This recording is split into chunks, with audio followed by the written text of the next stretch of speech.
Praise the lord. ఓ యవ్వనుడా, నీ యవ్వన ఇచ్చల నుండి నువ్వు పారిపొమ్ము. ఈ లోకంలో మనం బ్రతుకుచుండగా మనకి జీవితాలలో ఎన్నో పోరాటములు, ఎన్నో ఇబ్బందులు, ఎన్నో శోధనలు మనం ఎదుర్కొంటూ ఉంటాం. కానీ మనము వీటినన్నీ జయించడానికి మనము దేవుణ్ణి ఆత్మీయ శక్తిని మనకు అనుగ్రహించమని అడగాలి. ఎందుకంటే దేవుడే చెప్తున్నాడు, నేను ఈ లోకాన్ని జయించాను గనక మీరును ఈ లోకాన్ని జయించెదరు అంటున్నారు. దానికి కావలసిన శక్తిని మనం దేవుడిని అడిగితే దేవుడు ఖచ్చితంగా మనకు ఆ శక్తిని దేవుడు అనుగ్రహిస్తారు.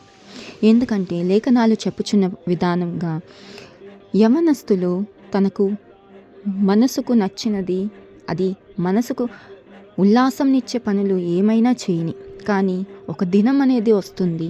ఆ దినమున దేవుడికి లెక్క అప్పగించవలసి ఉన్నది. మనకు నచ్చిన నడకలు మనము నడవవచ్చును, కానీ మనం చేసిన ప్రతి ఒక్క పనికి మనము యవ్వనులుగా దేవునికి లెక్క అప్పగించాలి అని దేవుడు చెప్తున్నాడు. బైబిల్ ప్రకారం యవ్వనుడు తన కాడిని మోయుట మేలు అంటున్నాడు. ఈ లోకము ఎంతో ఆకర్షితంగా ఉంటుంది.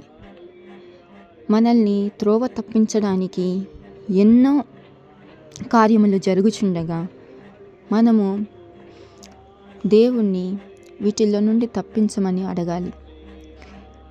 ఈ ఆఖరి దినాలలో మనము జీవించుచుండగా మన ఆత్మలను నశింపచేయడానికి ఎన్నో విధములైన శోధనలు మనకి ఎదురవుచుండగా ప్రతి ఒక్క దాని నుండి మనము పారిపోవాలి.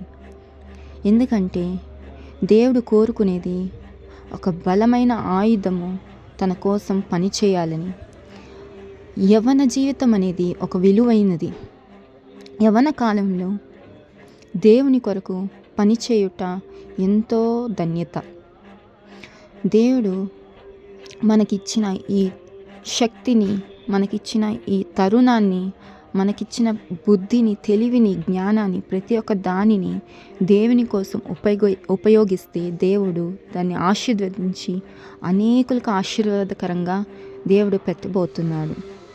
కాబట్టి మీరు ఈ నిమిషాన్ని, ఎవరికైతే ఈ మాట వినబడుతుందో దేవుడు మీ కొరకే మాట్లాడుతున్నాడు. మీరు ఈ యవన కాలంలో ఉంటుండగా నీ జీవితాన్ని దేవునికి అర్పించుకో. మారు మనసు పొందు.